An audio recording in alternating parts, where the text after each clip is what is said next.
Hello friends, आज की इस वीडियो में हम बात करेंगे भारत के governor general Lord Linlithgow, Lord Wavell एवं लॉर्ड माउंटबेटन के बारे में तथा साथ ही इनसे संबंधित सभी इंपॉर्टेंट फैक्ट्स एवं इंपॉर्टेंट जीके क्वेश्चन पर डिस्कस करेंगे जो आपकी आगामी प्रतियोगी परीक्षाओं में काफ़ी उपयोगी साबित होंगे।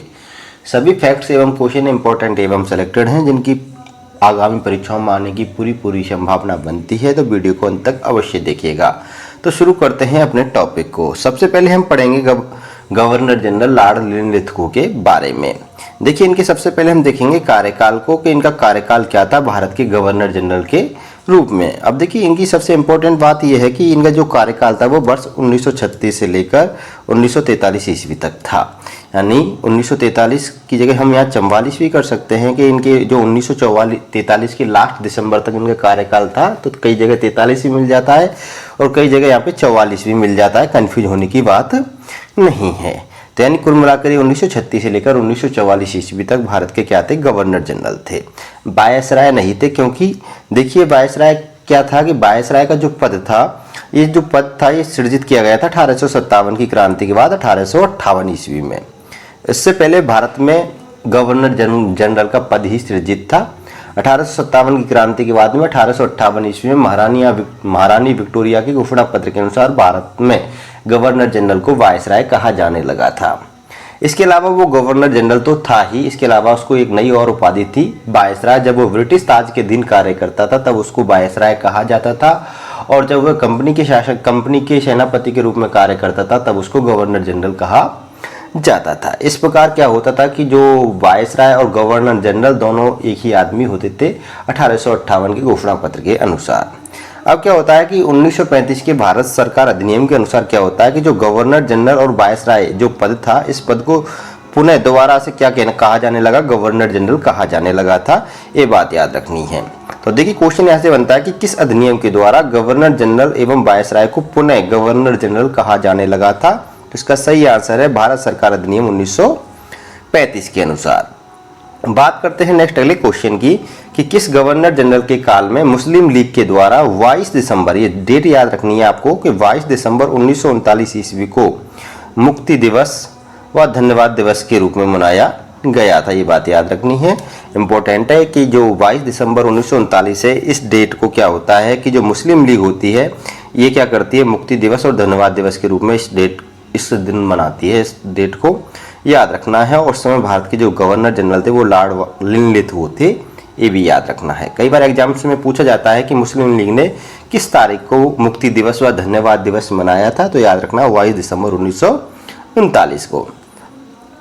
नेक्स्ट अगला क्वेश्चन है कि गवर्नर जनरल लॉर्ड लिनलिथगो ने अगस्त प्रस्ताव की घोषणा कब की थी, तो याद रखना है इन्होंने अगस्त प्रस्ताव की घोषणा 8 अगस्त 1940 को की थी। ये पूछा जाता है कि अगस्त प्रस्ताव की घोषणा किसने की थी, तो लॉर्ड लिनलिथगो ने की थी। और कब की थी, तो आपको याद रखना है 8 अगस्त 1940 ईस्वी को की थी। ये इनसे संबंधित क्या है, बहुत ही इंपॉर्टेंट क्वेश्चन है। अगस्त प्रस्ताव का पूछा जाता है कि अगस्त प्रस्ताव को याद रखना है, ये किससे संबंधित है, लॉर्ड लिनलिथगो से संबंधित है।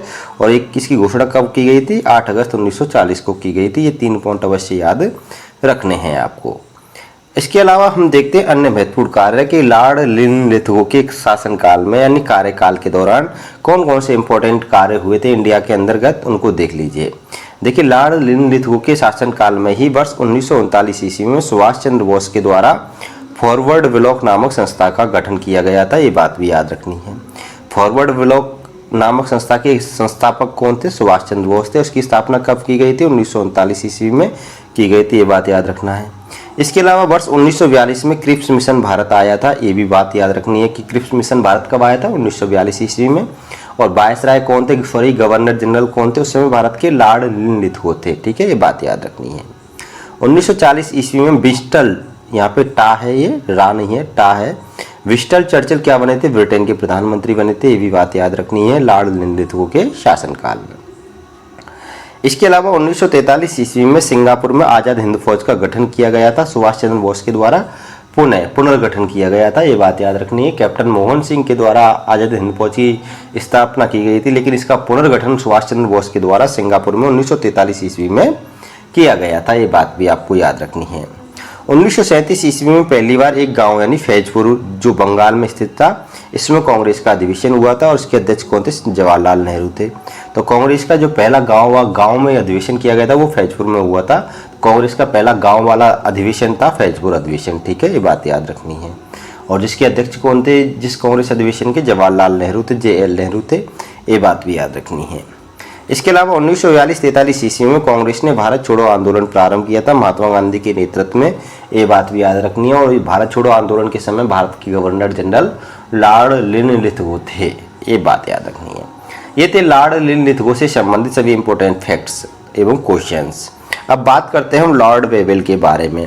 तो लॉर्ड वेवेल के हम गवर्नर जनरल के रूप में कार्यकाल देखें तो उनका कार्यकाल 1944 से लेकर 1947 ईस्वी तक था, यानी ये 1944 से लेकर 1947 ईस्वी तक क्या थे? भारत के गवर्नर जनरल थे। इंपॉर्टेंट है, इनका कार्यकाल हमेशा याद रखना प्रत्येक गवर्नर जनरल का और वायसराय का, ठीक है। बात करें इनके पूरे नाम की तो देखिए जितने भी हमने गवर्नर जनरल एवं वायसराय बताए हैं उनके कोई ना कोई नाम थे, काफ़ी बड़े बड़े नाम थे। इनको इतना ही नहीं है कि लॉर्ड रिपन, लॉर्ड लिटन, ऐसे छोटे छोटे नाम नहीं थे, इनके भी पूरा नाम हुआ करता था, लेकिन इनको शॉर्ट रूप में ही बोला जाता था और शॉर्ट रूप में ही पूछा जाता है। इतने बड़े बड़े नाम एग्जाम्स में नहीं पूछे जाते हैं। फिर भी हमने यहाँ पे लॉर्ड वेवेल का आपको पूरा नाम बता दिया है। तो लॉर्ड वेवेल का जो पूरा नाम था वो था, ये फील्ड मार्शल थे वैसे तो, इनका पूरा नाम था आर्किबाल्ड पेट्सियल वेवेल, ठीक है, इनका पूरा नाम था लॉर्ड वेवेल का, ये बात याद रखनी है। इसके अलावा इनसे संबंधित क्वेश्चन देख लीजिए। इनसे संबंधित क्वेश्चंस हैं कि 25 जून 1945 को किस जनरल ने शिमला सम्मेलन का आयोजन किया था? इनके बारे में ये पॉइंट ज़्यादा पूछा जाता है शिमला सम्मेलन का, कि शिमला सम्मेलन का आयोजन करने वाले गवर्नर जनरल कौन थे? तो याद रखना है लॉर्ड वेवेल थे। और ये शिमला सम्मेलन कब आयोजित किया गया था? ये डेट भी याद रखनी है, 25 जून 1945 को, या ठीक है। मोहम्मद अली जिन्ना की हठ धर्मिता के कारण जो ये सम्मेलन था ये सफल नहीं हुआ था, ये बात भी याद रखना है, ये असफल हो गया था। मोहम्मद अली जिन्ना इस सम्मेलन में किसी भी बात से सहमत नहीं हुए थे, इस वजह से इस सम्मेलन को क्या कर दिया गया? रद्द कर दिया गया था और ये सम्मेलन असफल हो गया था। नेक्स्ट अगला क्वेश्चन देखिए कि किस जनरल के काल में आज़ाद हिंद फौज के 3 सैनिकों जिनके नाम थे शाहनवाज, गुरदयाल सिंह ढिल्लों, प्रेम कुमार सहगल पर दिल्ली के लाल किले में मुकदमा चलाया गया था? तो इसका सही आंसर है लॉर्ड वेवेल के शासनकाल में इन पर मुकदमा चलाया गया था 1945 ईस्वी में, ठीक है। देखो इनको सजा दी गई थी और सजा देने के बाद में क्या होता है, इनके सजा देने के बाद में इसका भारत में पुरजोर विरोध हुआ। फलस्वरूप लॉर्ड वेवेल ने अपनी गवर्नर जनरल की शक्ति का इस्तेमाल कर इनको क्या कर दिया था? दोष मुक्त कर दिया, इनकी सजा को माफ़ कर दिया था और उन्हें छोड़ दिया गया था, ये बात भी याद रखनी है। जब हम आज़ाद हिंद फौज के बारे में पढ़ाएंगे तब इनके बारे में डिटेल से पढ़ेंगे। नेक्स्ट अगला क्वेश्चन है कि किस जनरल के शासनकाल में कैबिनेट मिशन, ये इंपॉर्टेंट है, क्रिप्स मिशन आया था किसके? लॉर्ड लिनलिथगो के शासनकाल में। और कैबिनेट मिशन आया था लॉर्ड वेवेल के शासनकाल में, भारत आया था 24 मार्च 1946 को, ये बात याद रखनी है, इंपॉर्टेंट क्वेश्चन है। कैबिनेट मिशन भारत कब आया? 24 मार्च 1946 को। किस गवर्नर जनरल के शासनकाल में आया था? लॉर्ड वेवेल के शासनकाल में आया था। अब इसके अलावा देखिए गवर्नर जनरल लॉर्ड वेवेल से संबंधित कुछ इंपॉर्टेंट फैक्ट्स एवं क्वेश्चंस देख लीजिए, इंपॉर्टेंट है सभी। देखिए 1945 ईस्वी में ब्रिटेन के प्रधानमंत्री क्लीमेंट एटली बने थे और क्लीमेंट एटली लेबर पार्टी से संबंध रखते थे, ये पार्टी भी इनकी पूछी जाती है। और इन्होंने ही भारत की क्या किया था? भारत की स्वतंत्रता की घोषणा की थी क्लीमेंट एटली ने, ठीक है। भारत की स्वतंत्रता के समय ब्रिटेन के प्रधानमंत्री कौन थे? क्लीमेंट एटली थे, ये बात याद रखनी है आपको। इसके अलावा भूला भाई देसाई के नेतृत्व में जवाहरलाल नेहरू, कैलाशनाथ काटजू, अरोड़ा आसफ अली ने मिलकर एक आज़ाद हिंद फौज बचाव समिति का गठन किया था लॉर्ड वेवेल के शासनकाल में। इसके अलावा 1944 ईस्वी में शिक्षा के सुधार हेतु सार्जेंट योजना की घोषणा की गई थी, ये बात याद रखनी है। एग्जाम्स में बहुत ज़्यादा पूछे जाते हैं कि सार्जेंट योजना का संबंध किससे है? तो शिक्षा सुधार से है। और सार्जेंट योजना मिलान करने वाले क्वेश्चंस पूछ लेता है कि सार्जेंट योजना और 4-5 योजना के नाम लिख देगा और पीछे सन लिख देता, तो याद रखना है कि सार्जेंट योजना 1944 में इसकी घोषणा हुई थी। 1944 ईस्वी में ये पारित यानी ये बनाई गई थी, की गई थी इसकी घोषणा, ये बात याद रखनी है।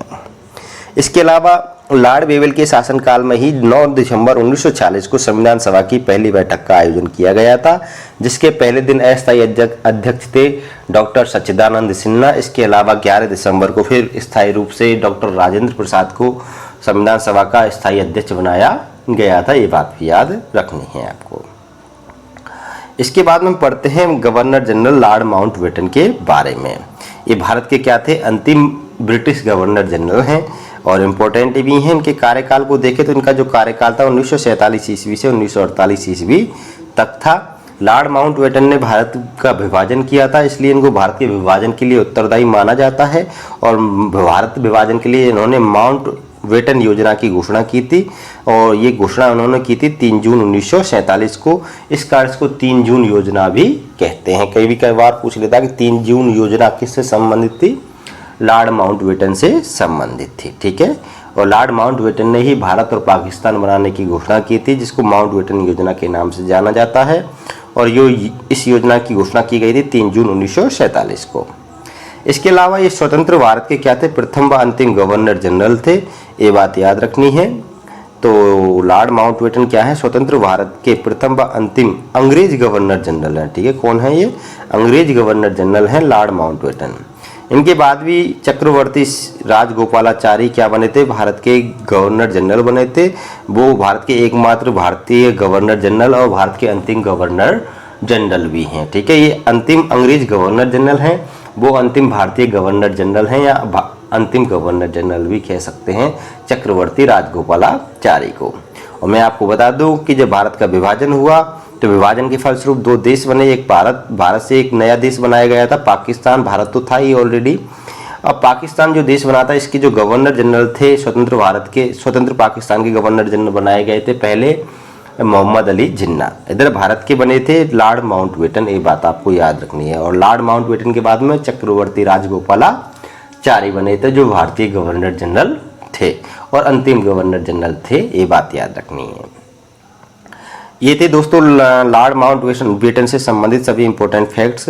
अब वीडियो पसंद आई है तो वीडियो को लाइक करना है, शेयर करना है।